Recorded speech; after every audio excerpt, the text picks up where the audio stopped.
अविनाश कोल्ह्यांचं जे डेडिकेशन असतं त्यांच्या अर्पण पत्रिकेत असतं. अर्पण पत्रिका एक कृतज्ञता व्यक्त करण्याचं चांगलं माध्यम आहे. त्याचं टॅगलाईन काय होती पंकज माहिती आहे? अफाट खपाच्या डार्लिंग लिखली. ते कॉलेजच्या मुलांचंच मासिक होतं. तेव्हा कॉलेजच्या मुली सिरियन काय आवडतात, तरुण मुलींना बाळपण का आवडतो, लेडी हॉस्टेलमध्ये काय चालतं, मुलांच्या हॉस्टेलमध्ये काय चालतं, असे कव्हर्स बी असायचे. स्त्री मुक्तीचं वारं महाराष्ट्रात आलं 80-82 काळामध्ये. तर जो समाजाचा वरचा स्तर असतो तिथं हे वारं तुलनेने लवकर पचलं. माझं वाङ्मयीन आयुष्य वाढवण्याचा मोठा टप्पा होता की ही दादा लोक आहेत आणि त्याच्यावर दादा माणूस लिहितो. परीक्षक समितीने असं ठरवलं, हे नंतर मला कळलं की पहिलीच कादंबरी एवढी चांगली आहे की दुसरं तिसरं देण्याची गरज असते. पंक्तीतलं पान याचं पुढचं स्टेप काय असेल तर ती वाळूचे ते केली. माझं असं नम्रम होतं की मराठीमध्ये सर्जनशील लेखन जवळजवळ संपलेलं. तर आजकाल कोणी लेख होऊ शकतो, कोणी होऊ शकतं. खरंय खरंय.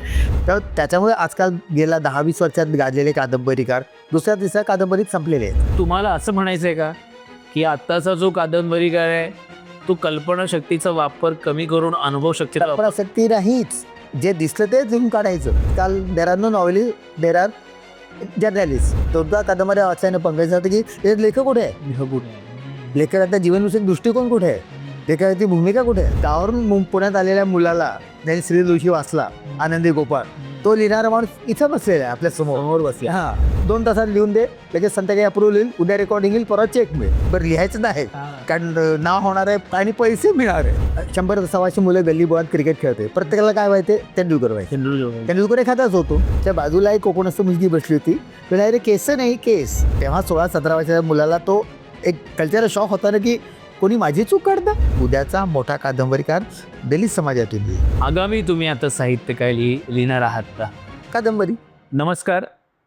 केतकी प्रकाशन प्रस्तुत जनमत विचार आणि संस्कृतीचा मंच या यूट्यूब चॅनलवर आपले सहर्ष स्वागत.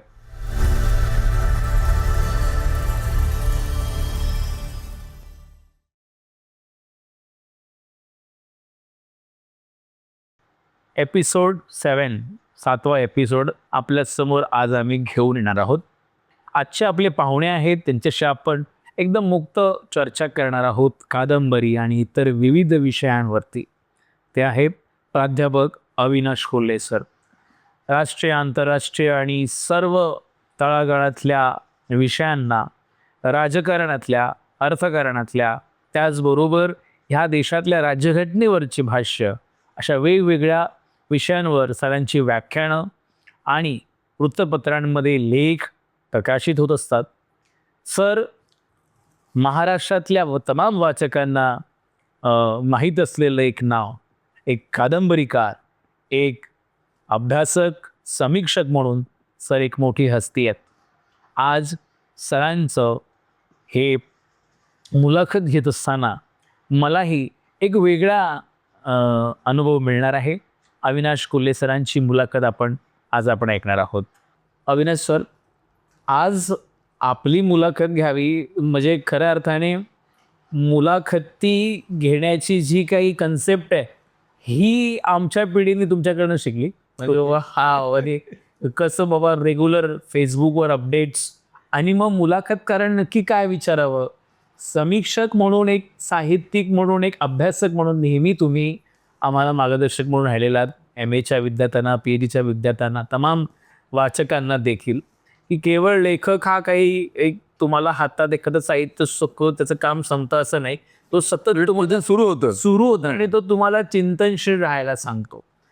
तर मला हे जाणून घ्यायचं आहे की अविनाश कोल्हे, प्राध्यापक अविनाश कोल्हे यांची शब्दवाङ्मयाची सुरुवात ही कुठून झाली आणि तिथून कोणत्या साहित्यातून तुम्हाला प्रेरणा मिळाली आणि तुमचा हा एकंदरीत संघर्ष कसा राहिला साहित्य विश्वात येण्याचा? आमच्या पिढीची सुरुवात वाचनाने झाली. आम्ही वाचनाची पिढी आहोत, तुमची डिजिटल पिढी आहे. त्यामुळे तुमच्या समोर फेसबुक वगैरे आहे, ते ऑडिओ माध्यमात.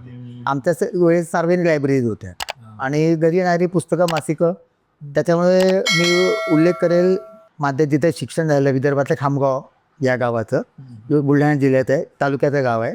तिथं आमच्या घराच्या बरोबर समोर म्हणजे फक्त मध्ये नॅशनल हायवे होता नागपूर मुंबई जोडणारा, तो क्रॉस केला की दस्तूर रतनजी नावाची आता जवळजवळ 125-150 वर्ष जुनी लायब्ररी आहे.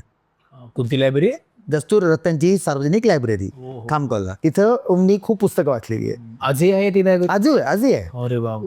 पंकज, तुला आता विषय निघाला म्हणून सांगतो, तू महाराष्ट्राचा दौरा कर, अनेक गावात किमान 100 वर्ष जुन्या असल्या लायब्ररी आहे. किमान 100 वर्ष. ते बेळगावला गेले तो 160 वर्ष, नगरला गेलो तर 140 वर्ष, म्हणजे असं 100च्या पुढेच बोलतात. आणि त्या लायब्ररी अजून सुरू आहेत. आपण ते म्हणतो लायब्ररी आजच बातमी आहे, मराठी माध्यमाची शाळा बंद झाली, हेही खरं आहे. पण मुंबई पुण्याच्या बाहेर एक जग आहे, ते वेगळं जग आहे. बरोबर. तिथं व्याख्यानमाला सुरू असतात, लेखक तुमच्या भेटीसारखे कार्यक्रम सुरू असतात. तर तशा लायब्ररीत माझे सुरुवातीचे, आणि त्याचा मुख्य म्हणजे माझा मोठा भाऊ जो आता पुण्याला स्थायिक झाला आहे, तो तेव्हा B.Com करायचा आणि हाऊस म्हणते लायब्ररीचे अकाउंट्स फुकट लिहायचा. अरे वा. हां, तर ते लायब्ररीत मला मुक्त द्वार असायचं. लायब्ररी बँकेसारखी असते ना, 8 ते 10, मग संध्याकाळी 5 ते 8. पण मधल्या वेळेत लायब्ररी बंद म्हणजे बंद नसते. तुम्हाला व्यवहार करता येते, आतमध्ये काम सुरूच असतं, पुस्तक लावत असतात, येत असतात. तर त्यामुळे मी 12 तास लायब्ररीमध्ये वावरू शकायचो. भावाचा धाकटा भाऊ म्हणून त्या लायब्ररीचे संस्कार खूप आहे. म्हणजे खूप पुस्तकं तिथे मी वाचली आणि कोणी सांगणारच नव्हतं. त्यामुळे जे हाताला येईल ते, म्हणजे गोनी दांडेकरांचे, बाबासाहेब पुरंदरेंचे, आपले शिवाजी सावंत, खांडेकर, हे सगळ्यात 70-71च्या काळामध्ये जे वाचन उपलब्ध होतं ते मी जवळजवळ सगळं महत्त्वाचं वाचून काढल्याचं तू म्हणू शकतो. ॲडिशनल सांगतो, जे इतर मराठी वाचकांच्या याच्यात येत नाही, ते कुठून तरी मला अनटोल्ड स्टोरी नावाच्या पुस्तकाच्या मराठी भाषांतराचा शोध लागला. आता अनटोल्ड स्टोरी कोणाची? तर 62च्या युद्धामध्ये आपला जो निलाजरा पराभव झाला त्याची जबाबदारी एका उच्च सेनाधिकाऱ्यावर दिली. त्याचं नाव लेफ्टनंट जनरल कौल. आणि मग रिटायर झाल्यानंतर मग त्या राजीनामा दिला, त्याचा अपमान झाला वगैरे वगैरे. त्यांनी मग अनटोल्ड स्टोरी असं पुस्तक लिहिलं की न सांगितलेली गोष्ट. त्याचं मराठी भाषांतर झालं, अकथित कहाणी. ते मी वाचून काढलं, काहीही समजलं नाही मला. 8वी-9वीतल्या मुलाला ते काय समजणार, पंचशील काय होतं, मावानी कसा दगा दिला वगैरे वगैरे. पण मी ते वाचून काढलं. त्यापासून मला कळलं की इंग्रजी पुस्तक वाचली पाहिजे, नक्की वाचली पाहिजे. हा न्यूज जमेल तेव्हा येईल तेव्हा. पण किरकिरा दरवाजा झाला त्या अनटोल्ड स्टोरी. पण त्याचं सगळं श्रेय माझ्या भावाकडे, कारण मी असंच पुस्तकं राहते, हे काढ ते काढ ते काढ. हप्त्यात दिसला मुलगा. मग तिथून प्रवास जो आहे शब्द वाङ्मयाकडे, मी एक वाचकाचा लेखक होतो, माझ्या चिंतनात आकलनात काहीतरी येतं आणि मग मी लिहितो. पण ते लिहिता होतो तो कसा काही त्याची या दळणगणीचा भाग 2 म्हणजे पुणे. मी पुण्यात 7 वर्ष हो. माझा मोठा भाऊ, ज्याचा मी गृहतज्ञाती उल्लेख करतो, त्याला पुण्याला नोकरी होती आणि त्याने मला पुण्याला शिकायला बोलवून घेतलं. तेव्हा 73 ते 80 अशी 7 वर्ष मी पुण्यात होतो. मी फर्ग्युसनचा विद्यार्थी. मग MBA केलं, मग LLB केलं. तर फर्ग्युसन त्या काही बालबाग केळकर आम्हाला शिकवायला होते, PDAचे.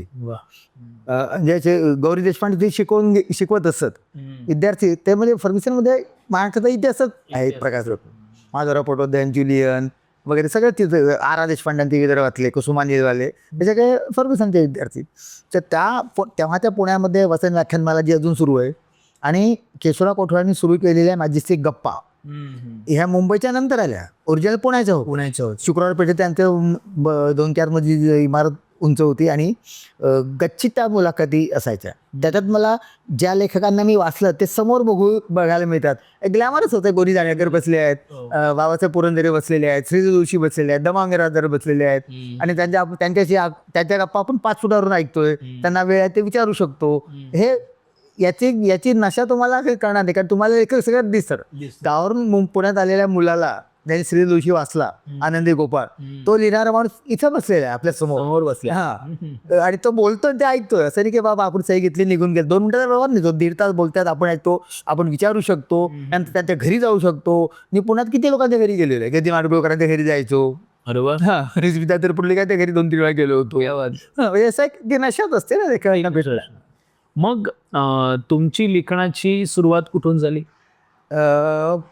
अजून तो कार्यक्रम सुरू आहे. तो म्हणजे अनेक रेडिओ स्टेशनची युववाणी नावाचा कार्यक्रम असतो, कॉलेज मुलांसाठी.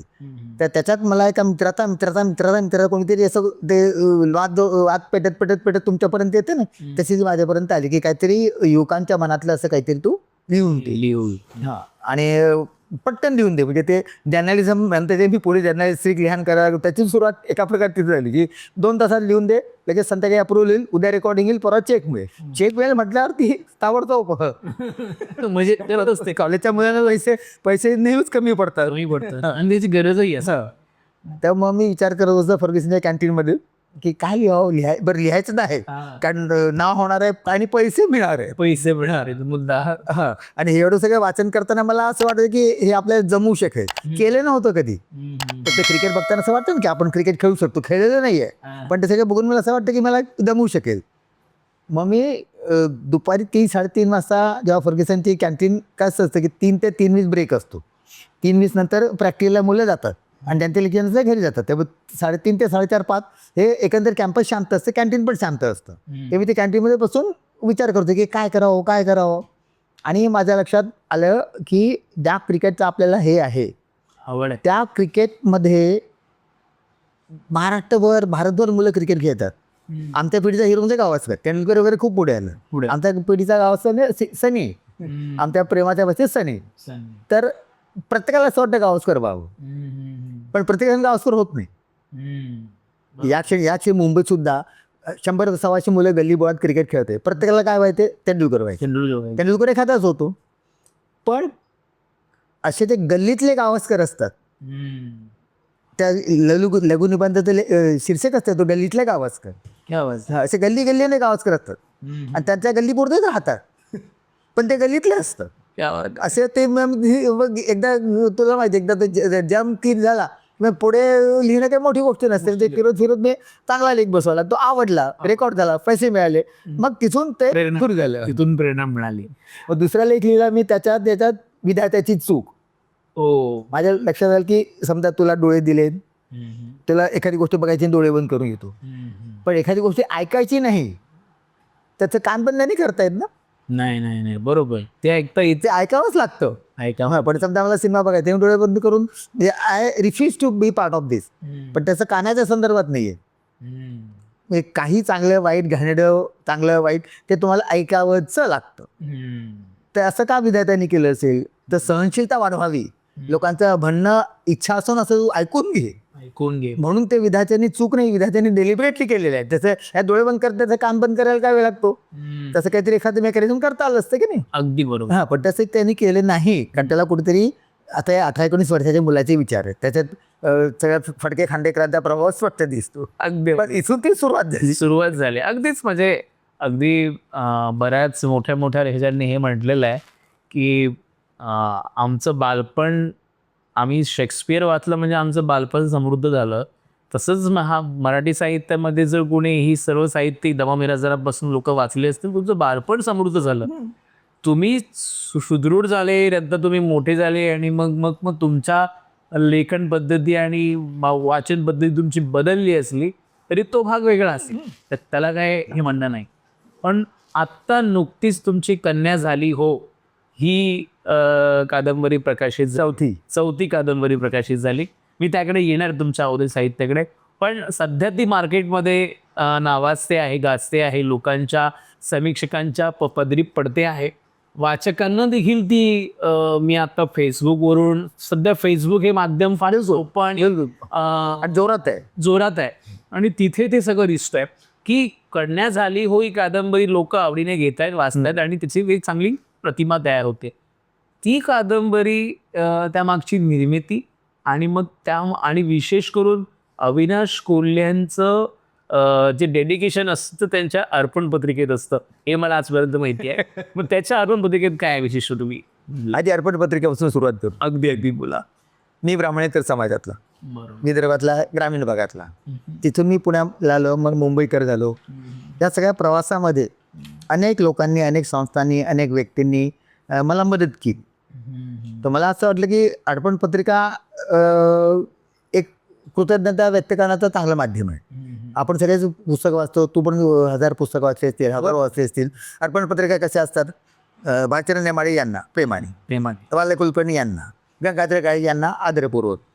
मला तेव्हा असं वाटायचं की ह्या 2 ओळींनी मला ह्या 2 व्यक्तींमधला संबंध काही समजत नाही. म्हणजे ह्यांनी, तू समजा पुस्तक लिहिलं आणि अर्पण केलं कार्ल मार्क्सला, तर कार्ल मार्क्सने तुझ्या आयुष्यात काय केलं? काल मार्क्स का, लेनिन काने, टँकी काने, होची मिन काने, बाबासाहेब काने, असे 1000 प्रश्नांचे अभ्यास येईल ना. तर मला असं अपेक्षा होतं की पंकजला मार्क्सनी काय दिलं हे वाचक म्हणून मला समजले पाहिजे. या 2 वृत्त काहीच कळत नाही. मग काल मार्क्स याला प्रेमाने ठीक आहे, बरोबर. पुढे काय, पुढे काहीच. पुढे काही नाही. मी समजा आता ही कादंबरी साप्ताहिक मनोहरला अर्पण केली. अरे वा. ते एक त्याच्यात मी येणारच होतो, पण साप्ताहिक मनोहरच का, कारण साप्ताहिक मनोहरनी माझ्या पुण्यातला सुरुवातीचा काळ सुसह्य केला. जे खामगाव 73 म्हणजे 52 वर्षापूर्वीची तुला गोष्ट सांगते. 52 वर्षापूर्वी माझ्यासारखा मुलगा डायरेक्ट फर्ग्युसनमध्ये प्रवेश घेतो. भाषा पहिली गोष्ट, आपटे लेले गोखले यांच्यातली भाषा, अगदी भाषा. मी तेव्हा निगडीला राहायचो, सदाशिव पेठेत, नारायण पेठेत, शनिवार पेठेत नाही. तर निगडून येतो म्हटल्यामुळे हे पुण्यात आहे का असं विचार इतकं त्यात मी काही कोणाला आता दोष देत नाही. प्रमाण भाषेचं एकदम नाही, अगदी स्वाभाविक होतं. तुला एक घडलेला प्रसंग सांगतो. कॉलेज सोडून 3-4 दिवसच झाले होते. कॅन्टीनमध्ये बसलो होतो आणि सगळे नवीन होते ना. जे आम्ही काही शाळेतून कॉलेजला गेलो नाही की बाबा 10-15 पुण्या मुंबईत कसं असतं, तुम्ही गावाबद्दल नाही तर पहिलीपासूनचे 10वी ते 5-6 वर्ग मित्र तुमच्या कॉलेजमध्ये पण जातात. त्यामुळे तुम्हाला कॉलेजमध्ये शाळेचं एक्सटेंडेड रूप असतं. माझ्यासाठी तसंच शाळा तुटली म्हणजे तुटली आणि एकदम 400-500 मैल दूर असलेल्या गावात मी शिकायला आलो. अख्ख्या वर्गात माझं कोणीही ओळखीचं नव्हतं. अख्ख्या कॉलेजमध्ये माझ्या कोणी ओळखीचं नाही. असा ठार एकटेपणा घेऊन मी प्रवेश घेऊन तिथं शिकत होतो. 3-4 दिवसच झाले होते. कॅन्टीनमध्ये बसलो होतो आणि मी उठून म्हणलं की आता मी जरा लवकर मला केस कापायला जायचं. आणि विदर्भात केस नाही म्हणत, केस म्हणतात. केस त्या बाजूला एक कोकणस्थ मुलगी बसली होती. अरे केस नाही, केस एक केस आणि एक केस नाही. आज तिचा माझा काहीच संबंध नाही. आयुष्यानंतर ती दिसली सुद्धा नाही. पण तिला सहन झालं नाही की असं केस नाही म्हणायचं. एक दगड अनेक दगड आणि दगड असं नाही म्हणायचं. हे तिने स्वाभाविकपणे म्हटलं, पण मला त्याचं वाईट वाटलंच ना. आता असं वाटतं की ते स्वाभाविक होते तिचं म्हणणं. तिला असं वाटलं की हे चुकत आहे, आपण थांबवलं पाहिजे. पण तेव्हा 16-17 वर्षाच्या मुलाला तो एक कल्चरल शॉक होता ना की कोणी माझी चूक काढतं. आणि मी शाळेतला स्टार विद्यार्थी होतो. क्रिकेटचा कॅप्टन, खो खोचा हे, हस्ताक्षरात पहिला, वक्तृत्व स्पर्धात पहिला, म्हणजे सगळीकडे नाव दुमदुमत होतं. त्या छोट्याशा डबक्यातून एकदम बर्धून सारख्या महासागरात आलो. माझे काय म्हणतात छक्के छूट गए, धापला गेलो मला की आता कसं व्हायचं आपलं, कसं व्हायचं. या सगळ्या प्रवासात साप्ताहिक मनोहरचं वाचन माझं मला धीर देत गेलं. आणि माझा मोठा भाऊ, ते ज्याला 300 रुपये पगार होता, तो त्याला 150 रुपये पेपरचं बिल भरायचं. त्याच्यात तो साप्ताहिक मनोहरचा वर्गणीदार, इलस्ट्रेटिव्ह विकलीचा वर्गणीदार, पत्रिकेचा वर्गणीदार, रोज 4 पेपर घेणार, रविवारी 8 पेपर घेणारा. त्यामुळे साप्ताहिक मनोहर मला आठवडाभर मी वाचायचो, कारण आमच्याच घरी असायचं सगळं. त्याच्यामुळे आणि त्याच्या कव्हर स्टोरी, त्याचा टॅगलाईन काय होती पंकज माहिती आहे, अफाट खपाच्या डार्लिंग विकली. ते कॉलेजच्या मुलांचंच मासिक होतं. त्यामुळे कॉलेजच्या मुली सिरियन काय आवडतात, तरुण मुलींना बाळपण का आवडतो, लेडीज हॉस्टेलमध्ये काय चालतं, मुलांच्या हॉस्टेलमध्ये काय चालतं, असे कव्हर्स बी असायचे. आणि मुख्य म्हणजे इंग्रजी सिनेमांचे परीक्षण, इंग्रजी पुस्तकांची परीक्षण, क्या बात आहे, मराठी नाटकांची परीक्षण. म्हणजे माणसं खूप घडवली साप्ताहिक मनोहरने. तेच म्हणजे संस्कारच होते ना ते. त्याच्यामुळे मला असं लक्षात की हे जे पुण्याचं वातावरण आहे, माझे समकालीन, एक उदाहरण देतो तुला. नाक्यानाथ गोल्ड नावाचा सिनेमा थांबला. सगळं आपण मराठी मीडियम होतो त्यावेळी. नुमवीचा मराठी मीडियममधला मुलगा, इंग्लिश स्कूलचा मराठी मीडियम मुलगा, व्हाय स्कूलचा मराठी मीडियममधला मुलगा आणि मी, त्यांचं इंग्रजी ज्ञान जवळ सारखंच ना, सारखं. नाक्यानाथ गोल्ड बघितला तर सगळ्यांना 30-35% समजेल, पण मी त्याचं परीक्षण वाचून गेलो, त्यामुळे मला 70% सिनेमा समजला. बरोबर. तो ग्रेगरी पेक इथे जो स्टार लावतो तो म्हणजे शेरीफ, म्हणजे पोलीस चीफ. हे तुम्हाला माहिती नाही, पण मला माहिती आहे, कारण मी परीक्षण वाचून आलोय. त्यात त्यांना ग्रेगरी पेक म्हणजे भांडण काय चाललंय, कुठे जवळ घोडे घेऊन, हे सोनं कोणाचं आहे आणि कुठे चालले घेऊन, आणि आदिवासी दिसतो हा काय मारामारी, हे काही समजत नाही ना. पण मला ते 90%, 70% समजू शकायचं, कारण मी परीक्षेला वाचून जायचो. त्यामुळे आपोआप मला जी स्वाभाविक गॅप सुरुवातीला होती ती मनोच्या प्रत्येक अंकाने कमी होत गेली. ती व्यापकता वाढली तुमची. आणि सांस्कृतिक दरी जी होती पुणेकर आणि मी यांच्यातली कमी होत गेली. दुसरं उदाहरण देतो, घाशीराम कोतवाल, सखाराम मांडे, त्या काळात गाजली नाटकं. याच्यावर ललित मनोहरमध्ये भरपूर लिखाण यायचं, ते मी वाचायचो. त्या गप्पांमध्ये जब्बार पटेलची मुलाखत मी वाचलेली आहे, तू नाही वाचलेली. बरोबर. विजय तेंडुलकरची मुलाखत मी वाचलेली आहे, तू नाही वाचलेली. अगदी त्याच्यावरती भालबाग केळकरांचं काय मत आहे मी वाचलं, तू नाही वाचलेलं. त्यात सांस्कृतिकरित्या मी तुझ्या 2 पावलं पुढे आहे. बरोबर बरोबर पुढच्या अंकात 2 ते 3 पावलं झाली, बरोबर. त्याच्या पुढच्या अंकात 3 ते 4 पावलं 4 झाली. पावलं झाली. अशी ती अंतर म्हणजे वर्षा भरामध्ये जी स्वाभाविक दरी होती मी आणि माझ्या पुढे, ती कमी होऊन मी पुढे गेलो. 4 पावलं पुढे गेलो. त्या कृतज्ञतेने साप्ताहिक मनोरला दिली ती अर्पण पत्रिका. क्या बात आहे. कन्या झाली हो ही कादंबरी मी वाचकांना वाचायला सांगेनच आणि स्वतःही वाचेन, पण माझी उत्सुकता आहे कादंबरीची वनलाईन काय? बनलं काय, जेव्हा स्त्रीमुक्तीचं वारं महाराष्ट्रात आलं 80-82 काळामध्ये, तर जो समाजाचा वरचा स्तर असतो तिथं हे वारं तुलनेने लवकर पचलं. दुसऱ्या तिसऱ्या वर्णाकडे जेव्हा वारं सरकलं तेव्हा पुरुषप्रधान संस्कृती, पत्नीने मान खाली घालून नोकरी करणारी बाई होती, नोकरी करणारी महिला तोपर्यंत समाजशास्त्रात सेटल झाली होती. तिचा पगार हवा होता. मुंबईसारख्या महागड्या शहरात राहायचं म्हणजे एखाद्या पगारात भागायचे दिवस गेले होते. तर नोकरी करणारी पत्नी ही आवश्यक झाली होती. पण तरी तिने आमच्या आजीसारखं पणजीसारखं मान खाली घालून वागावं असं अपेक्षित होतं. आणि हे पारंपरिक संस्कार जे बऱ्याच प्रमाणात स्त्रीला सुद्धा मान्य होते, म्हणजे मान्य होते तात्विकवादी नसतील पण ते व्यवहारात ती मान्य करत होती. अशा याच्यात स्त्रीमुक्तीचं वारं आल्यानंतर एका 30-35च्या शाळा मास्तरिणीच्या आयुष्यात काय बदल झाले, तिला तो संघर्ष कसा करावा लागला, त्याची काय त्याग करावं लागलं, त्यात तिला काय मिळालं, काय गमावलं, काय कमावलं. शुद्ध स्वरूपात काहीच नसतं, फक्त कमावलं असंच नसतं, फक्त गमावलं असंही नसतं. You get something, you lose something, असा तो आयुष्याचा बॅलन्स असतो. त्याची ती गोष्ट आहे. त्यासाठी कथानक 84-85 या काळामध्ये होतं जेव्हा स्त्रीमुक्ती ही महाराष्ट्रामध्ये हळूहळू सेटल झाली होती. गावागाव मोर्चे निघायला लागले होते, चर्चा सुरू झाल्या होत्या, परिसंवाद सुरू झाले होते, लिखाण सुरू झालं होतं. गौरी देशपांड्यांच्या साहित्यानंतर आपण श्रीमुक्तीला जास्त सिरियसनेस घेतो महाराष्ट्रामध्ये असं दिसतं. अगदी. आणि मला असं म्हणायचं आहे की स्त्रीमुक्तीचं भारतामध्ये थेरी कथांपासूनचा इतिहास आहे की बुद्धाच्या काळामध्ये थेरींनी जे लिहिलं, ज्या बौद्ध भिक्खुनी होत्या त्यांनी जे लिहिलं, नंतर मग पुढच्या काळामध्ये पाश्चिमात्य देशांचा असलेला प्रभाव, आणि तुम्ही आता असं म्हणताय तुम्ही 73ला मुंबईला, 80ला मुंबईला, 73ला पुण्याला. हां म्हणजे तेच 73ला तुम्ही शब्द वाङ्मयाच्या जवळ गेलात, असं आणखी जवळ गेलो. आणखीन जवळ गेलात. तर 73 ते आता 52 वर्षामध्ये तुम्हाला त्या काळीचे जे मंतरलेलं साहित्य होतं महाराष्ट्रामध्ये आणि जगभरातलं साहित्य, जगातले अनेक लेखक हे मराठी भाषेशी संगनमत करत होते, संबंध जोडत होते. भाषेत इतर भाषांमधलं साहित्य मराठीमध्येही येत होतं. अगदी देशोदेशीचं साहित्य मराठीत येत होतं. अगदी ते नक्षलाईट साहित्य असेल, नाहीतर मग ते कोणत्याही धाटणीचं साहित्य असेल ते इथे येत होतं. तर त्या काळामध्ये ह्या सर्व साहित्याचा तुमच्यावर काय प्रभाव झाला? याच्यात मला विलास सारंगचा उल्लेख करायचा. त्यांचं सिसिफस आणि बेलाकॉ नावाचं पुस्तक आहे, प्रास प्रकाशन, अशोक शाणेने काढलंय.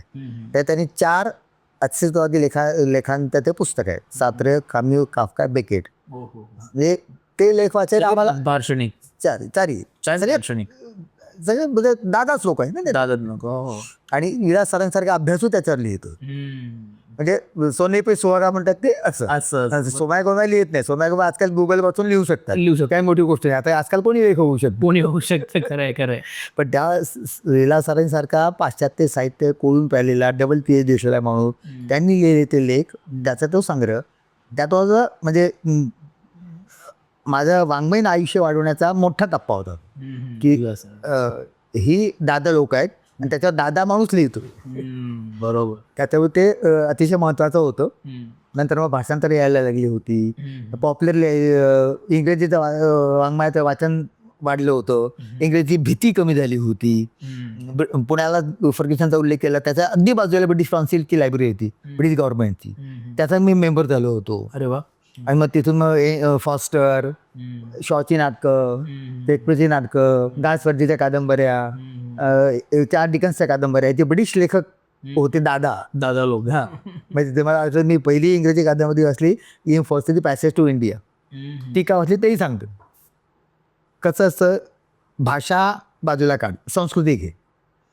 ती कादंबरी भारतीय संस्कृतीवरती आहे, इंग्रजी माणसाने लिहिलेली आहे. त्याचं नावच आहे पॅसेज टू इंडिया, भारतात आलेला अनुभव, भारतात केलेला प्रवास. त्यामुळे भारत आहे ना तिथं.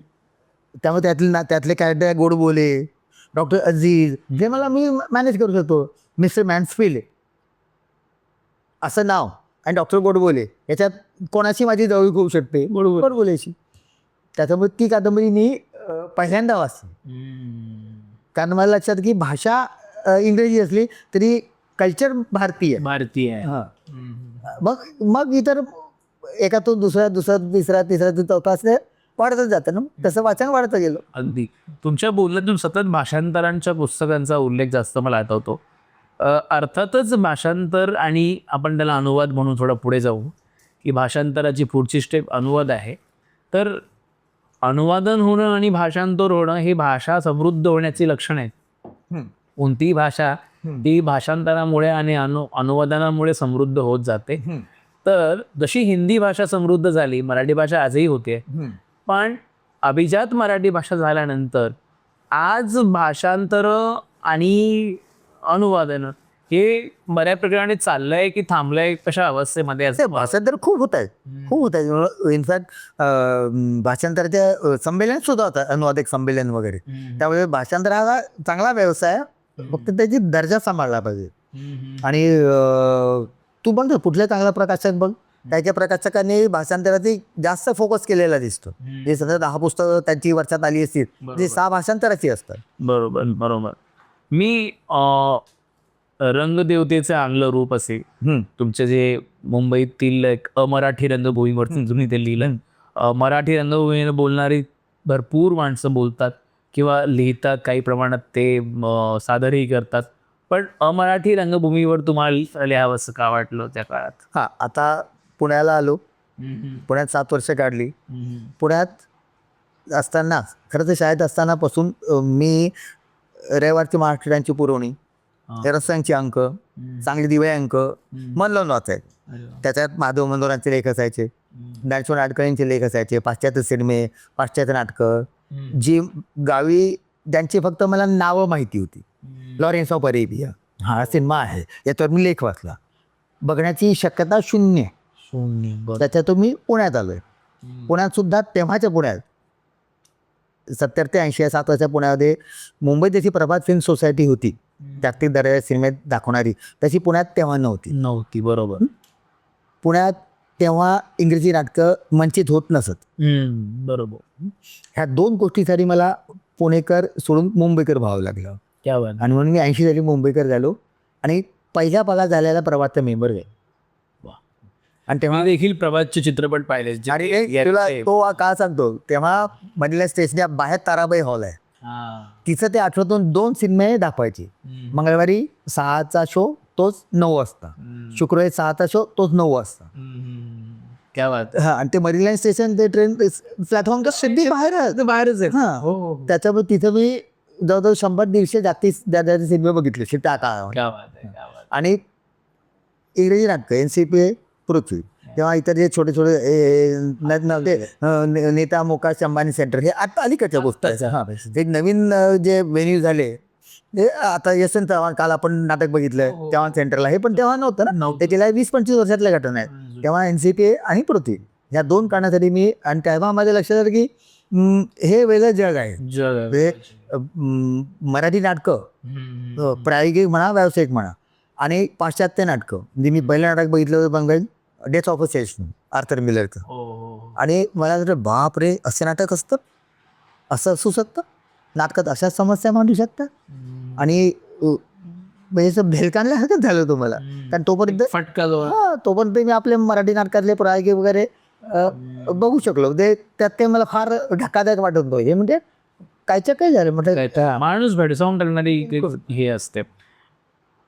पंक्तीतलं पान ही कादंबरी तुमची आज अविनाश कोल्हे हे नाव जरी कोणी घेतलं कुठे मंचावर, की राज्यशास्त्राचे अभ्यासक, प्राध्यापक हे नंतरचं बिरुद आहे, पण पंक्तीतलं पान ह्या कादंबरीचा लेखक म्हणून आजही तुमच्याकडे ते एक आदराने बघितलं जातं. पंक्तीतलं पान हे मी जेव्हा वाचतो तेव्हा मला मी कोकणात जातो, मी माझ्या नेटिव्ह प्लेसकडे जातो व नक्की पंक्तीतलं पान या कादंबरीची पार्श्वभूमी काय, वन लाईन सांगाल तर? समजा पहिली त्याची टेक्निकल माहिती. हां. मॅजेस्टिकने कादंबरी स्पर्धा घेतली. हो. नेमाड्यांच्या साईड नाही, मॅजेस्टिक गेली अनेक वर्ष कादंबरी स्पर्धा, आता 2 वर्षापूर्वी पण घेतली. घेतली. हो. त्या स्पर्धेतूनच दळवी वगैरे सारखे लेखक पुढे आहे. पुढे आले, बरोबर. या म्हणजे 18 साली करोनाच्या 2 वर्ष अगोदर स्पर्धा घ्यावी याच्या निमित्ताने अशोक कोठावरनी बैठक बोलवली. त्याच्यात मधु मंगेश कर्णिक असं म्हणाले की नेमाड्यांच्या हिंदू कादंबरीमध्ये असंख्य उपकथानक आहेत. हिंदू जगण्याची समृद्ध या कादंबरीमध्ये असंख्य उपकथानक आहेत. तर आपण हिंदू कादंबरी स्पर्धा घ्यायला गेली. क्या बात आहे. म्हणजे हिंदू कादंबरी वाचायची आणि त्याचा पूर्वार्ध लिहायचा नाही, उत्तरार्ध लिहायचा नाही. म्हणजे खंडेराव शाळेत गोट्या खेळत होता, चिंचाबोरं खात होता असं लिहायचं नाही, की खंडेरावचं लग्न झालं मग त्याच्या मामाची मुलगी कोण होती वगैरे असंही लिहायचं नाही. त्याच्यातून एखादी वन लाईनर घ्यायची, कथानक घ्यायचं. हां, वन लाईनर, आणि त्याच्यातून 50,000 शब्दांची कादंबरी तयार करे. अशी ती हिंदू कादंबरी कथालेखन स्पर्धा नाही, बरोबर. त्याचं कादंबरी आहे. कादंबरी 5-6 जणांचे 50,000 शब्दाचा ऐवज पाहिजे. ही जाहिरात आली जुलै 18च्या ललित, जुलै 2018च्या ललितमध्ये ही जाहिरात आली, नियमावली आली. आणि डेडलाईन होती 31 डिसेंबर 2018. म्हणजे जुलै, ऑगस्ट, सप्टेंबर, ऑक्टोबर, नोव्हेंबर, डिसेंबर 6 महिन्यात. 6 महिन्यात हिंदू वाचायची, लेखक म्हणून, वाचक म्हणून नाही. त्याच्यात एखादं कथानक आहे का ते बघायचं, ते 6 महिन्यामध्ये लिहून 31 डिसेंबरच्या आत मॅजेस्टिकच्या गिरगावच्या ऑफिसमध्ये देऊन द्यायचं. तेवढे 40,000 शब्द कमीत कमी. बापरे. करत सतत लक्षात घे, कमीत कमी, जास्तीत जास्त नाही. त्याच्यात मी भाग घेतला. आणि पहिले आलत मे बी. पहिले नाही, त्याच्यात उपमाहिती अशी की 3 बक्षिसं होती. पहिलं बक्षीस, दुसरं बक्षीस, तिसरं बक्षीस. पहिलं बक्षीस कॅश अवॉर्ड आणि मॅजेस्टिक तर्फे ती कादंबरी प्रकाशित होणार. क्या बात आहे. दुसऱ्या दिवसाला कॅश अवॉर्ड होतं. परीक्षक समितीने असं ठरवलं, हे नंतर मला कळलं, की पहिलीच कादंबरी एवढी चांगली आहे की दुसऱ्या दिवशी देण्याची गरज असते. हो, म्हणून ते पहिलं आणि एकमेव हां, असं ते बक्षीस मला मिळालं. क्या बात. आणि मग ती कादंबरी, मग करोना सुरू झाला, मग ती करोनात आलेली कादंबरी आहे. करोनातच त्याची दुसरी आवृत्ती पण निघाली. क्या बात आहे. पंक्तीतलं पान. त्याच्यात तोच प्रवास आहे. ग्रामीण भागातला, ब्राह्मणेतर समाजातला हुशार, अकॅडमिकली हुशार मुलगा प्रवास करत दिल्लीपर्यंत जातो आणि गावकी शेतीचे व्यवहार, पाटलांच्या वाड्यामधले पैशाचं राजकारण आणि त्याचं अकॅडमिक्समधलं कर्तृत्व, ह्याच्यामध्ये होणारी कुतरोड अशी. आणि तो शेवटी कसा त्या पंक्तीत येऊन बसतो म्हणून ते पंक्तीतलं पान आहे. पंगत आहे ती. पंगत म्हणजे एक सिम्बॉल आहे की you are part of the community. त्याच्यात मी आहे, परत मी पण आहे, म्हणून ती अशी ती पंक्तीतलं पान. माझं पान धरा आपण, माझं पान धरा आपण. भारी आहे. म्हणजे सेकंड इनिंग तुमची दीर्घकथा आली आणि त्याच्यानंतरच लगेच चौकट वाटोळी. अजून चौकट वाटोळीवर तुम्ही काय म्हणताल की ही कादंबरी लोकांपर्यंत आणण्याचं म्हणजे उद्दिष्ट काय? उद्दिष्ट असं ते काही अशी कादंबरी संदेश देणारी कादंबरी नाही आहे, जे आपण उद्दिष्ट असं म्हणू. एखादा प्रसंग तुमच्या मनात दीर्घकाळ रेंगाळतो. जॉन फॉल्स नावाचा लेखक आहे, त्याची गाजलेली कादंबरी आहे फ्रेंच लेफ्टनंट्स मूव्हमेंट. त्याच्याबद्दल त्याने असं सांगितलं की एक दिवशी रात्री मला झोपेत खवळलेला समुद्र दिसला आणि त्या समुद्रकिनारी एक तरुण बाई, किशी 32शीची, काळे कपडे घालून, बुरख, ते मुस्लिम स्त्रिया, ख्रिश्चन स्त्रिया घालतात बघा तसे, वेडिंग गाऊन सारखं, अस्वस्थपणे समुद्रकिनारी इरजाला घालते. आणि अचानक ती स्वप्नात माझ्याकडे बघितलं त्यांनी. तो मला चेहरा दिसला, मला जाग आली आणि मी कादंबरी लिहिली. किंवा ते फ्रेंच लेफ्टनंट्स. असं सुद्धा होऊ शकतं, असं सुद्धा सर्जनशील जगतामध्ये होऊ शकतं. म्हणजे कुठून कसा तुम्हाला ट्रिगर मिळतो, आता स्टॅलिश भाषेने ट्रिगर कसा मिळतो सांगता येत नाही. तसं मी 87, 88, 89, 90 हे 4-5 वर्ष माणसं संपादन करायचं. म्हणजे त्या काळाची गोष्ट आहे, जे 40-1 वर्षापूर्वी.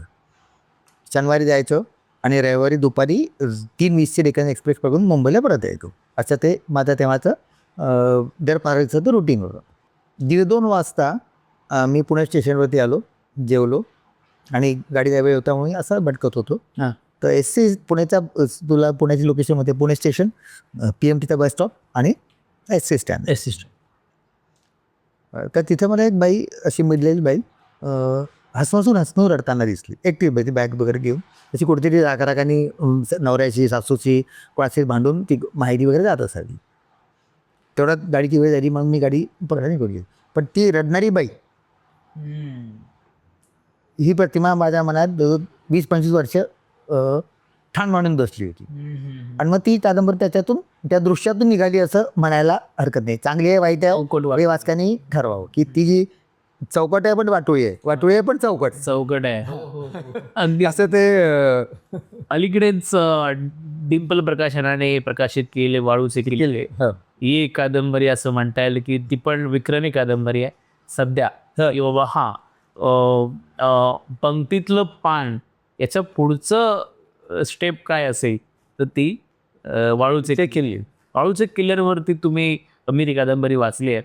आणि त्या कार्यक्रमाचं कॉम्पेअरिंग पण केलं. मी स्वतः सूत्रसंचालन करायला होतो आणि सूत्रसंचालन करताना सतत माझं एखादा वक्ता बोलताना पाठीमागे बसून मी कादंबरीत काय लिहिले बाबा ते बघत होतो.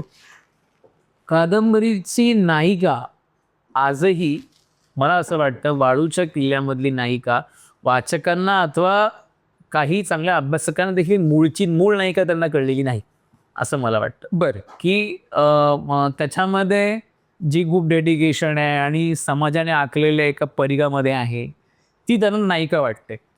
पण त्याचे सगळे नियम जुगारून जाणारी जी नायिका आहे, त्याच्यात दुसरं कॅरेक्टर एक कथानक आहे, ते पंजाबी मुलगी, ती मला नायिका वाटते. कादंबरी इंटरेस्टिंग आहे. मला हे जरा हे सगळं रसायन जाणून घ्यायचं नक्की ते काय आहे. नाही, कसं आहे, आपला समाज माझ्या मते ट्रान्झिशनमध्ये, म्हणजे पारंपरिक समाज व्यवस्थेकडून आधुनिक व्यवस्थेकडे आपला प्रवास सुरू आहे. We are in the process of becoming a modern society. हे क्रमिक विकास सगळे पाश्चात्य समाज त्याचा मॉडर्न झालेला आहे. त्याच्या मागे पारंपरिक समाज, आपला समाज पारंपरिक कडून प्रवास करत मॉडर्निटीकडे जात. हा जो मधला प्रवास आहे ना, त्याच्यात तुम्ही काही प्रमाणात पारंपरिक असता, काही प्रमाणात मॉडर्न असता, काही प्रमाणात मॉडर्न असता, काही प्रमाणात प्रामाणिक असतात. हे ताणतणाव तिथं दिसतं. काही लोक वेगळ्या कारणाने खूप मॉडर्न होतात, जशी त्यातली ती मनप्रीत आहे. हो, ती तिचा अतिवती जगते, पाहिजे जर खाते पाहिजे जगते, कारण ती हुशार आहे, डेडिकेटेड आहे, उत्तम मार्गाने उत्तम पैसे मिळवते, लिव्हिंग मध्ये खाते. त्यावर ती हवं तसं जगू शकते. तो मॉडर्निटीचा एक विकसित झालेला प्रातिनिधिक चित्र समजूया. दुसरी जागेनी जी बऱ्यापैकी पारंपरिक आहे आणि मॉडर्निटीकडे झुकू बघते, त्या सगळ्या प्रोसेसमध्ये ते एक चित्र आहे. आणि मुख्य म्हणजे त्याचं शीर्षक असं आहे की तुम्हाला असं वाटतं की तू पक्का आहेस. याच्या कादंबरीत कथेत एक उल्लेख आहे की मराठ्या 2 क्षण सुद्धा आधी कोणी पर्यंत छात्रपणे सांगू नये की मला सगळं समजलं, काहीतरी होऊ शकतं, सगळं तुमचं कोसळून असं ते बापरे, हे माझ्या लक्षात आलं. वाळूचे किल्ले म्हणून किल्ला आहे, पण वाळूचा आहे. वाळूचा असं जे किल्ला आहे असा तो तुम्हाला त्या you can play with that word.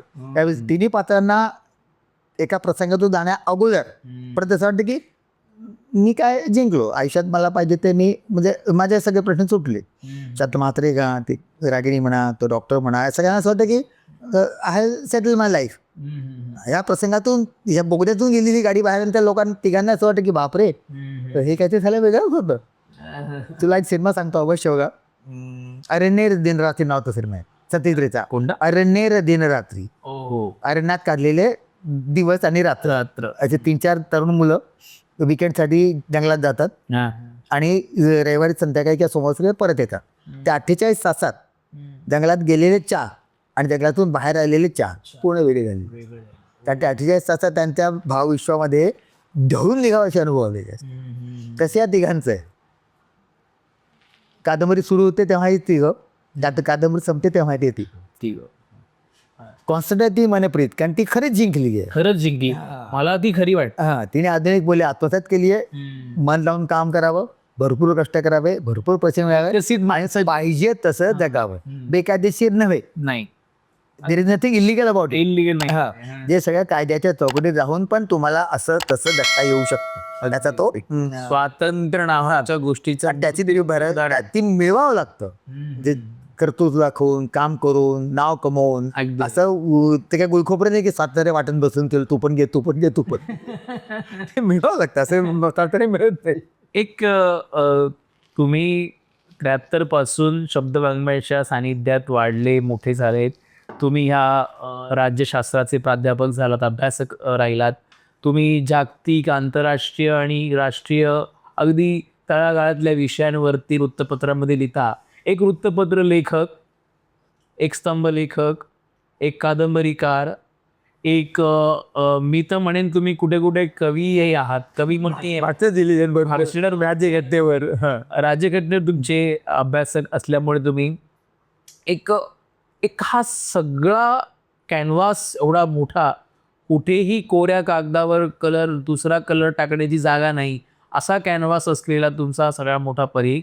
अशातून तुम्ही जेव्हा बघता आत्ताच्या लेखकांकडे, आत्ता लिहिणाऱ्या नवोदितांकडे, किंवा कादंबरीकार कसा असावा, कशी असावी, कोणीही लिहिणारी व्यक्ती कशी असावी, मग त्याकडे तुम्ही बघताना आज तुमचं मन कुठे हेलकावतं किंवा काय तुम्ही सांगा? एक असा थोडा सेन्सिटिव्ह इश्यू आहे, पण कधी त्याचा विषय बोललेलं बरं. ते म्हणते की माझं असं नम्र मत आहे की मराठीमध्ये सर्जनशील लेखन जवळजवळ संपलेलं आहे.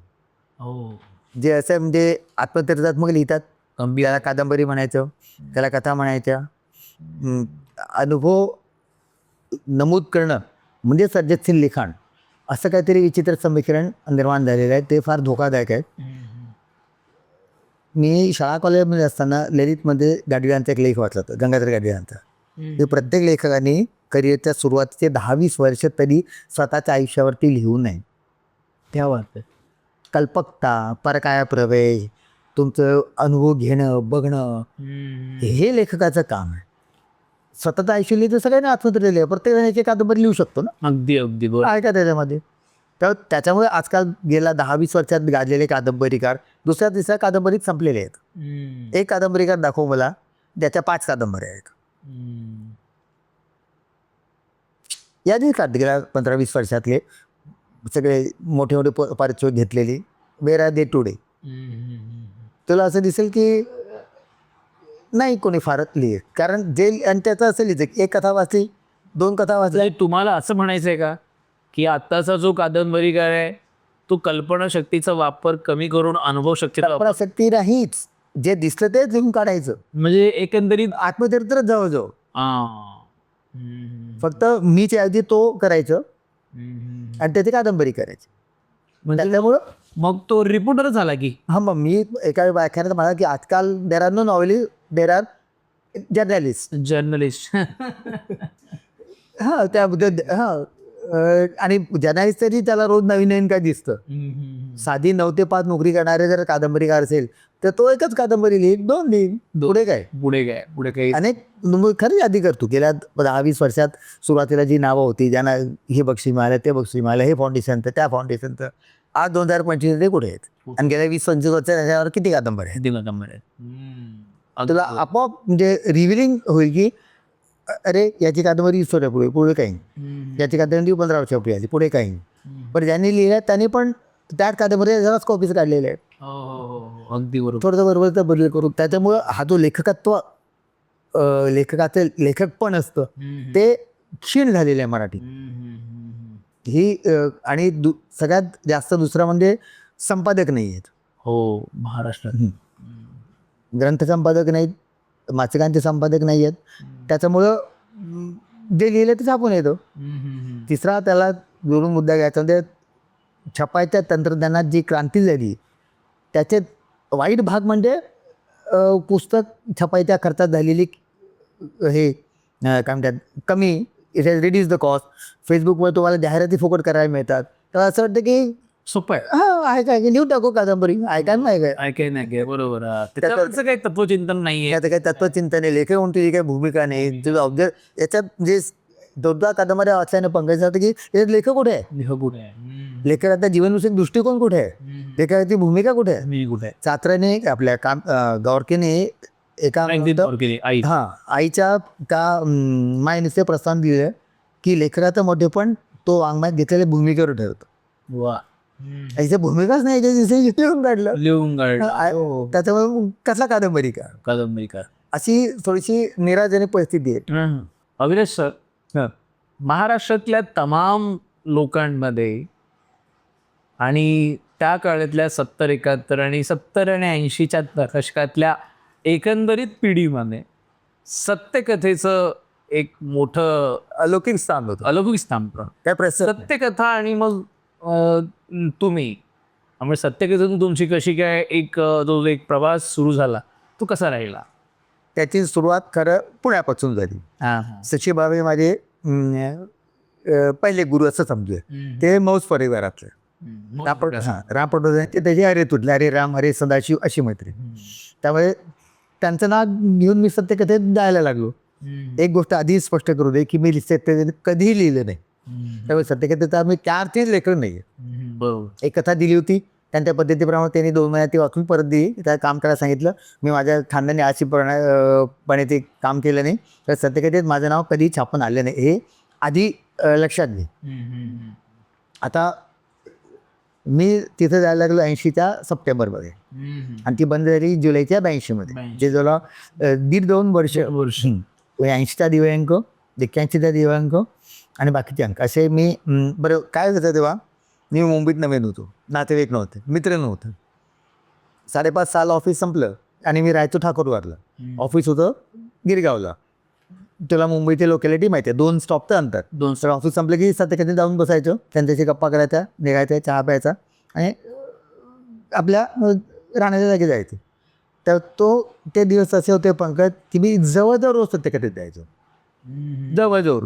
आणि ते सुद्धा 5:30, 6:15 वाजता जेव्हा लेखक कवी येऊन गेलेले असायचे. समजा तू कथा दिली बँकेत नोकरी करतो तू 3:30-4 वाजता जाशी 4:30-5 पर्यंत काय बोलायचं बशी 6 वाजता आलं. 7 नंतर 7 ते 8:30 पर्यंत मी आणि पटवर्धन असे समोरासमोर ते त्यांचं काम करत बसले असायचे. मी काहीतरी चालत बसायचो त्या आवडल्या विचारायच्या गप्पा असे ते शांतपणे त्यांचं काम आणि ते काम करता हेच बघायचं. आणि आलेल्या लेखकांशी ते कसं बोलतात लेखकाशी काय कसं बोलतात त्याला काय बोलावं आणि संस्कार कसे करतात कथेमधले ताकदीच्या गोष्टी काय आहेत कथा कुठे एनिक पडते कुठलं पात्र ढिलं पडतंय कुठलं पात्र अनावश्यक आहे कुठलं पात्र जरुरीपेक्षा जास्त जागा खातंय. हे जे साहित्याचं संपादन वृत्तपत्राचं संपादन वेगळं हे जे कथेचं साहित्याचं संपादन कवितेचं संपादन त्याचं प्रेझेंटेशन आतमधले चित्र बा ठाकूर यायचे हे सगळं मी बघत होतो.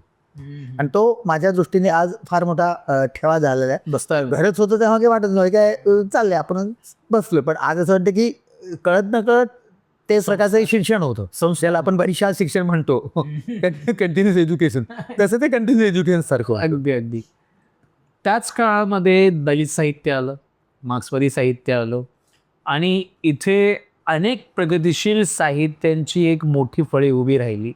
त्याचा प्रभाव तुमच्या एकंदरीत जीवनावर झाला का. नाही मला नाही समजलं. म्हणजे एकंदरीत दलित साहित्य निर्माण झालं एक फळी निर्माण झाली प्रगतिशील साहित्याची. ह्याचे पडिसाद एक सदन वर्गातून आलेला एक मुलगा आणि तो जेव्हा वाचतो तर त्याला हे सगळं भावतं किंवा हे दिसतं मग ते दिसतही होतं तुमच्या समोर होतं. बिलकुल त्याचं तुमच्या साहित्य विश्वात किंवा साहित्य लिखाण. इथं परत मी भावे सर पटवर्धन माझगावकर या सगळ्या गुरूंचं कृतज्ञतापूर्वक स्मरण करेल की त्यांच्यामुळे माझ्या अनुभव विश्ववणा भाव विश्ववणा वैचारिक नजर विशाल होत गेली. नाहीतर मी typical middle class upper middle class माणसाचा सारखा विचार करू शकलो असतो. पण दलिताचं वाङ्मयीन महत्त्व काय आहे यापेक्षा त्याचं सामाजिक महत्त्व काय आहे हे बाळ सरांकडून ऐकल्यानंतर माझ्या लक्षात की याचं काय वेगळ्या नजरेने बघितलं पाहिजे. बघितलं पाहिजे. हो, उपराचं महत्व काय आहे. लक्ष्मण माने. हा ही पुस्तकं म्हणजे कादंबऱ्या नाहीये, हे अनुभव विषय आहे. हा वेगळा साहित्याचा फॉर्म होऊ शकतो का वगैरे अशी चर्चा होती. ती माणसं त्या साहित्यातून पद्मश्री घेऊन गेले. हो, तो काळच तसा होता ना. बोलू आलं तेव्हा एकदम बलुता, उपरा, कांदोळाचं समग्र साहित्य, बिलकुल. आणि म्हणजे आंबेडकरची कविता, कविता, हो, गोलपिठा, ओलपिठा, ह्या सगळ्या, आणि नारायण सुर्वेसारखा माणूस, नारायण गंगाराम सुर्वे, हो, म्हणजे अगदी ज्याचा पास का व्यक्तीला माहित नाही, जन्म कुठून झाला, हे सगळे मला सत्यकथेत भेटायचे. हे सत्य कधी भेटायचे रोज. किती मोठी गोष्ट. म्हणजे मला आठवतं ते काय ज्याच्यात मी उल्लेख सुद्धा केलाय फेसबुकच्या पोस्टमध्ये की दिव्यांकाचं काम सुरू होतं. त्याचे 7:30-8 वाजले होते आणि तोपर्यंत तेव्हा टीव्ही वगैरे काही नव्हता ना. तर नारायण सुर्वे नाव माहिती होतं. नारायण सुर्वे दिसतात कसे कोणाला माहिती कोणाला माहिती. नाही का. बरोबर. आजकाल सगळे तुम्हाला फेसबुकवर ते सगळं दिसतं, त्यावर दिसतं. आम्हाला वाचायचो. बाबूराव बाबुल वाचलेला आहे. काय काय वगैरे कोणाला माहिती. यशवंत मोहनवर वाचलेलं आहे. यशवंत मोहनवर बघितलं कोणी बघितलं नाही. बरोबर. तर एक गृहस्थ संध्याकाळी आला आणि पटोद्यांना कविता दिली. बहुधा ती मर्ढेकरांची बातचीत किंवा मार्क्सच्या संपात भेटला अशी ती कविता होती. त्यांनी वाचून दाखवली आणि हे केलं. आणि तोपर्यंत मला माहिती नाही हे गृहस्थ नारायण सुर्वे माझ्याला बसून ती कविता वाचतायत. त्यांनी ती कविता दिली म्हणजे ती छापल्या जाणार. त्यामुळे इकडच्या काय गप्पा सुरू द्या. ज्येष्ठ संपादक, ज्येष्ठ कवी म्हणजे आपला कच्चा लिंबू 22-23 वर्षाचा बसून. आणि नारायण सुर्वे बिडी ओढायची. त्यांनी बंडल काढलं आणि पटोद्यांना बिडी दिली. आता मला कळत नाही आता पटोद्यान काय करते. बिडी ओढते. बिडीला सुद्धा एक वर्गीय हे आहे ना. बिडी कोण ओढतं, सिगरेट कोण ओढतं, पाईप कोण ओढतं, सिगार कोण ओढतं, चिरूट कोण ओढतं, याच्यामध्ये सुद्धा एक वर्गीय हे दिसतं की नाही दिसतं. तर त्यांनी ती सिगरेट घेते, बिडी ओढली, 2-3 हे केले. मग ते घेते. नंतर मी माझ्या डोळ्यात प्रश्न की हा माणूस कोण होता. तो जाईपर्यंत मला माहिती की नारायण सुर्वे होते. अरे बापरे. तेवढे हे नारायण सुर्वे होते. माझे धक्काच बसला मला. आणि दुसरा धक्का होता की बिडी ओढली. ते एक कामगारांच्या संघटनेत वाढलेला माणूस आणि अक्षरशः केवळ 5 कविता संग्रह, जेमतेम 145 कविता, आणि ते कवितेचं जे पूर्ण, आणि म्हणजे 98 सगळं या गुरूंमुळे माझी नजर त्याकडे वेगळ्यात नाही. पुरोगामी विचार, नंतर पुढे मी कॉम्प्युटर एलिमेंटचा उल्लेख करणार आहे. लानेचांडचे फाउंडर मेंबर, त्यांच्याकडे त्यांचा सहवास मला खूप लाभला. म्हणजे अशी टॉवरिंग लोक होती रे पंकजी. म्हणजे यांच्याकडे असंच बघायचं आणि यांच्याशी गप्पा केल्या असं मूर्ख विधान करायचं नाही. त्यांच्या गप्पा ऐकल्या असं म्हणायचं. त्यांच्याशी गप्पा काय करतात, मी लायकी काय काय तरी त्याची गप्पा करणार तू. ते बोलतात तू ऐकून घे, समजतं का बघ, विचार कर आणि मग बाहेर जा. एसकेली पेनशी गप्पा केल्या असं म्हणायचं. लाज म्हटली पाहिजे. ते खूप लोक म्हणतात आम्ही गप्पा केल्या धन्यवाद. मराठीमध्ये अनुवादनाला खूप मोठी परंपरा आहे. अनुवादन व्हावं आणि प्रत्येक कादंबरीकारा वाटतं माझी कादंबरी इतर भाषांमध्ये यावी, जगाच्या पाठीवर जावी, जगाच्या पाठीवर राज्य करावी, असं प्रत्येकाला वाटतं. प्रत्येकाला वाटतं मी टॉसच्यानंतर मीच मॅगझिन गॉर्की नंतर मी आधी जन्माला जाईल, मी काय करू त्याला, असं सगळ्यांना वाटतं. तुम्ही आज जवळजवळ 4 कादंबऱ्या तुमच्या प्रकाशित आहेत. 4ही ताकदीच्या कादंबऱ्या आहेत. अनुवादनाच्या दृष्टीने कादंबरी पुढे जाईल असं तुम्हाला वाटतं? नक्कीच आहे. कारण काय की ओव्हरऑल भारतीय जीवन खूप वर्षापूर्वीची गोष्ट सांगतो तुला. 84-85चा काळ असेल. ते येदी फडक्यांनी फार इंटरेस्टिंग विधान केलं होतं. नाही, शीना पेंड्स यांनी एक सिनियर कादंबरीकार कुंभारचे खोत, रथचक्र, गारंबीचा बापू, हे कादंबरीकार 10 कादंबरी आहे. दोन ना माणूस. आणि रेंज काय आहे त्याची, खूप मोठी रेंज. कुंभारचे खोत हे खंड 1, खंड 2 आहे. 2 कादंबरी, ही कादंबरी 2 मध्ये डिवायडेशन आहे. आणि महाभारतात जेवढे कॅरेक्टर आहेत तेवढे कॅरेक्टर सगळे सांभाळायचे, एवढे कॅरेक्टर सांभाळायचे सोपी गोष्ट नाहीये. माझी आवडती लव आहे ते नंतर सांगेल तुला. ते असं म्हणाले होते 85-86च्या काळामध्ये की उद्याचा मोठा कादंबरीकार दलित समाजातून येईल.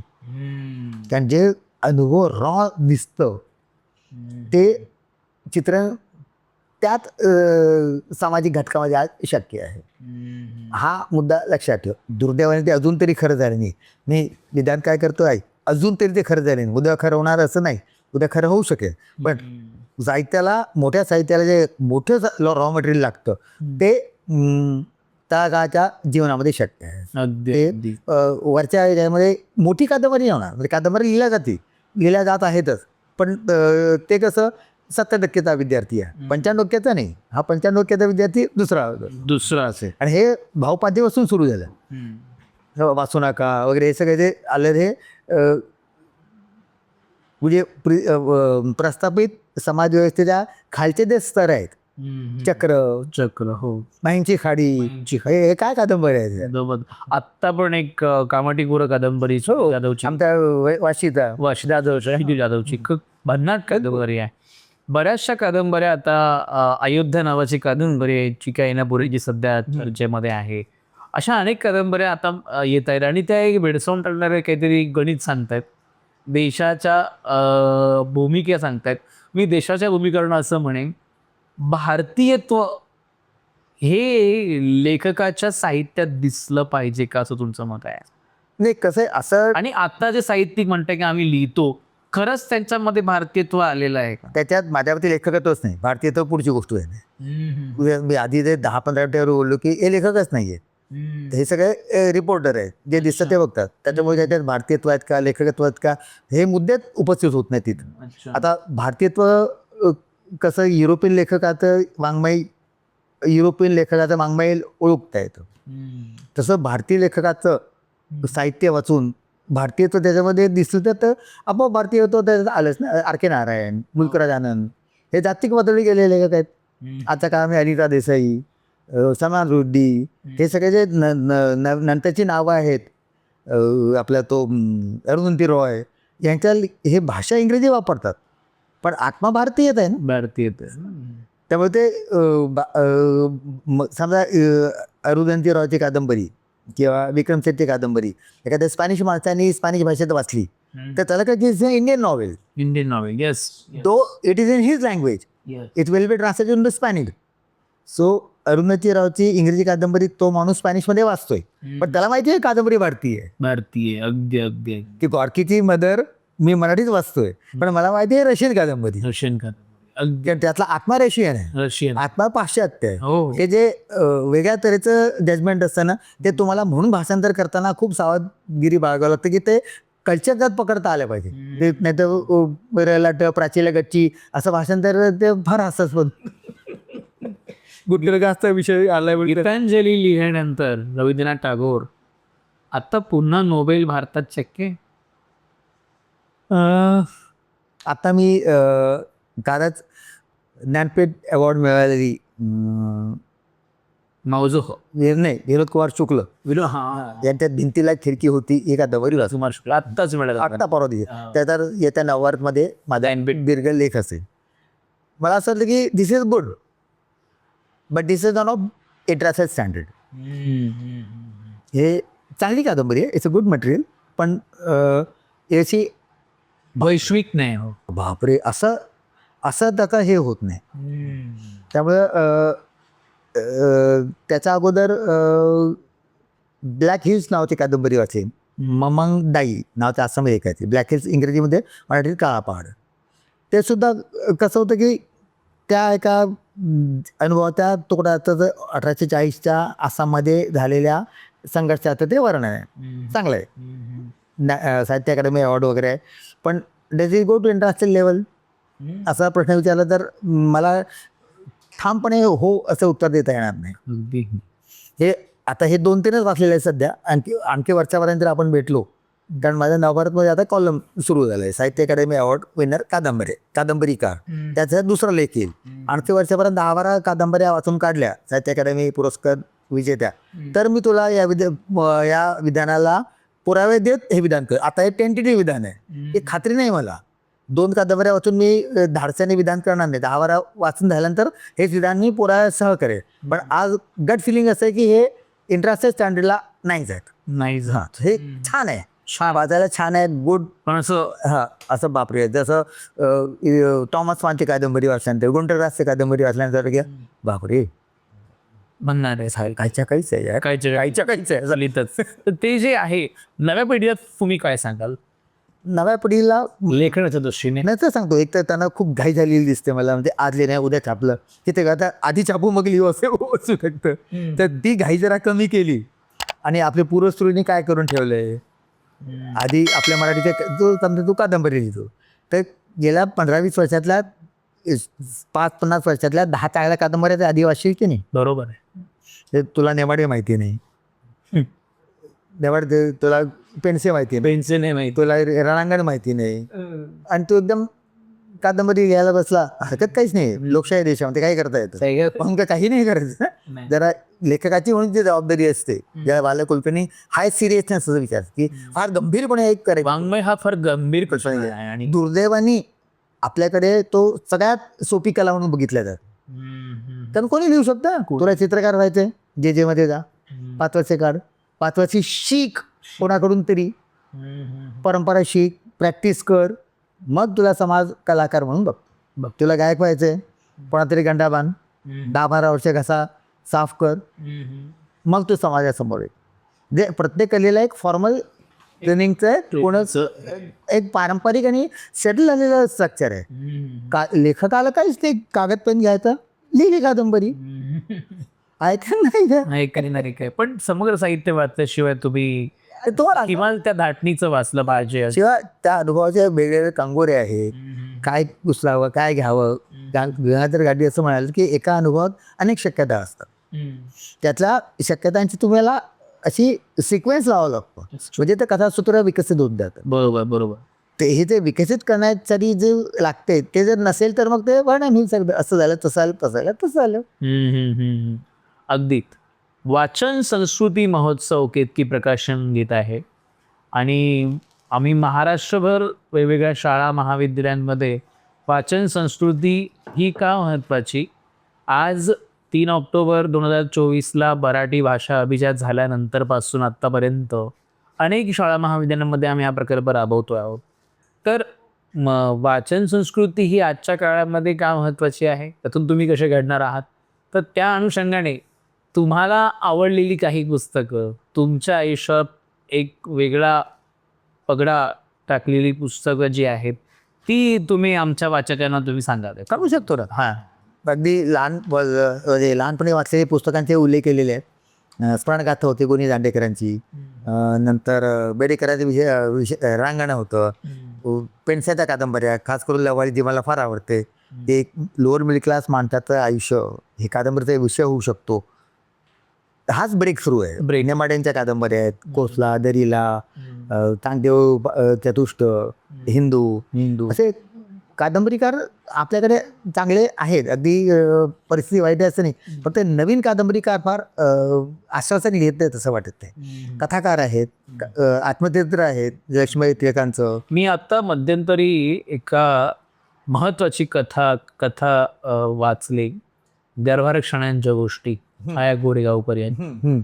आणि म्हणजे मी विचार करायला लागलो की अशाही काही कथा असतात, त्या पुस्तकाचं अगदी मलपृष्ठ जरी वाचलं ना तरी मला पाणी टचकन येतं आणि माझं बालपण मला आठवतं. सरणावरची माझी जी भेट झाली होती, माझ्या आईचं चरण मला दिसलं नाही, पण ते मला त्या कथेत दिसतं. तर ती कथा मला तिथे घेऊन जाणारी. चारुता सागर, पण तरी चारुता सागरांचा उल्लेख केला पाहिजे. हो अगदी. छायाताई असतील कोणी, आता हे लोक प्रकाशित त्यांना आणलं जात नाही. हा एक भाषिक राजकारणाचा भाग आहे. त्याच्याविषयी विधान नाही करताना समाजाचा मूड बदलतो, नवीन लेखक येत राहतात. म्हणून मी माझ्या आयुष्यात जे नकळत घडत गेलं ते तरुण पिढीला सांगेल, तुम्ही कादूर घरात म्हणजे वाङ्मयातला गुरु करा, वाचनाचा गुरु, की काय वाचावं. ही एवढी पुस्तकं आजूबाजूला आहेत, कधी वाचणार तू, सगळी वाचणं शक्य नाही. त्याच्यामध्ये मग तुला कोणीतरी सांगितलं की हे वाच, ते वाच. आता समजा मी 10 पुस्तकांची नावं सांगितली, माझ्या आयुष्यातला अनुभव सांगते. आजही तो प्रकल्प सुरू आहे. त्यामध्ये ललितमध्ये दरवर्षी ज्या वर्षात वाचलेली पुस्तकं अशी एक यादी येते आणि त्यात मान्यवरांना पत्र जातात, ते त्यात 2-3 पुस्तकाची नावं कळवतात. मी कॉलेजमध्ये असताना ती सगळी यादी जवळ ठेवायचो आणि त्यातली जमेल तेवढी दुर्गा भगवंतांनी ती 3 पुस्तकं वाचली. माणूस जेव्हा जागा होतो, मला रेडीमेड कळलं दुर्गाबाईंनी वाचल्यामध्ये मग असलंच पाहिजे. त्रयविसर देशभगवानने सांगितलं समजा की असं पुस्तक चांगलं आहे, यदी फडकेने सांगितलं, तर माझं काम झालं ना, की त्याच्या वाचलंच पाहिजे. म्हणजे यदी फडके जर म्हणतात की ही कादंबरी वाचायला वाचलीच पाहिजे, वाचायचीच. मग म्हणजे असं सुद्धा तुम्हाला डोळे उघडे ठेवून कोणाकोणाकडून तरी संस्कार घेता येतात. कारण काय वाचायचं हे जर माहिती नसेल तर तुम्ही लायब्ररीत जाऊन एखाद्या समुद्रात हरवले जंगलात हरवल्यासारखं तुमची गत होईल. अगदी. आगामी तुम्ही आता साहित्य काय लिहिणार आहात का? कादंबरी. पण मी असं म्हणेन की कादंबरी लिहावी. तुम्ही जसं म्हणता पहिल्या दुसऱ्या कादंबरीत लेखकाचा कस लागत नाही, तो 3ऱ्या 4थ्या 5व्या कादंबरीत लागतो. तुमची ही कदाचित 5वी कादंबरी येणार आहे. ती कशी आहे ते सांगतो. कुसुमाग्रज प्रतिष्ठानची जी 1 लाख तुम्हाला शिष्यवृत्ती मिळाली होती, त्यासाठी मी जे कादंबरी लिहिली होती ती बहुधा माझी 5वी कादंबरी असेल. क्या बात आहे. म्हणजे आमच्या वाचकांना एक उत्सुकता राहील की अविनाश सरांची आता बिलकुल नवीन कुठली कादंबरी येणार आहे. इन्शाअल्लाह मुसलमान देवाची इच्छा असेल तर ती दिवाळीच्या आसपास यावी. अगदी. आणि आमच्या शुभेच्छा आहे केतकी प्रकाशनाच्या. लवकरात लवकर साहित्य तुमची कादंबरी यावी आणि लोकांपर्यंत जावी. आम्ही ती लोकांपर्यंत पोहोचवू. बिलकुल. केतकी प्रकाशन तुमचं सर्व साहित्य हे पुस्तक विक्री केंद्रावर ठेवेल. त्याचबरोबर इतर प्रदेशात साहित्य आपल्याकडे असतं. वाचकांनी याची नोंद घ्यावी की अविनाश कोल्हे सरांचं समग्र साहित्य हे आपल्याकडे उपलब्ध आहे. त्याचबरोबर आपल्याकडे इतर प्रदेशी साहित्य उपलब्ध आहे.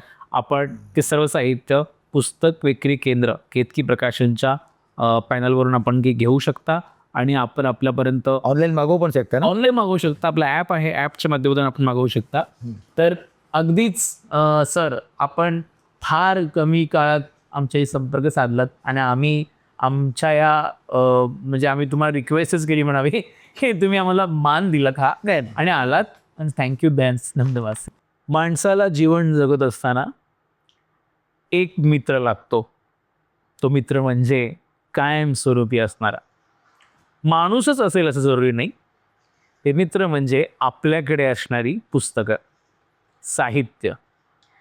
पुस्तक हे एकमेव आहे की तुमची कधीही साथ सोडत नाही. म्हणून वाचन संस्कृती जपणं हीच मराठी भाषेला एक मानवंदना असेल. म्हणून वाचाल तर वाचाल या प्रबोधनकार ठाकरे यांच्या म्हणीपासून आपण ह्या आजच्या मुलाखतीचा आपण शेवट करत आहोत. मित्रांनो, मराठी साहित्यातील हे महत्त्वाचं नाव प्राध्यापक अविनाश कोल्हे यांची आजची ही मुलाखत आपल्याला प्रेरणादायी ठरेल. साहित्य नक्की कोणतं वाचावं, साहित्य निर्मिती कशी करावी याची पूर्ण माहिती सरांनी आपल्याला दिली. एक उगवतं असं त्यांची मुलाखत आपल्याला ऐकायला मिळाली. मी जनमतच्या सर्व व्ह्युअर्सला, सबस्क्रायबर्सला आणि सर्व प्रेक्षकांना मनापासून सांगेन की नक्कीच अशा विविध विषयांवर शास्त्रीय, राज्यशास्त्रीय, अगदी सामाजिक, आर्थिक, राजनैतिक आणि साहित्यिक अशा विविध अंगाने येणाऱ्या ह्या व्हिडिओजला नक्की लाईक करा, सबस्क्राईब करा, शेअर करा, कमेंट करा. प्रगतिशील साहित्य, त्याचबरोबर तमाम आंतरराष्ट्रीय, राष्ट्रीय साहित्य आणि आमच्याकडे येणाऱ्या पाहुण्यांचे जे विशिष्ट साहित्य आपल्याला पाहिजे असल्यास केतकी प्रकाशन पुस्तक विक्री केंद्राला आपण संपर्क करा. त्याचा लिंक खाली दिलेली आहे. धन्यवाद.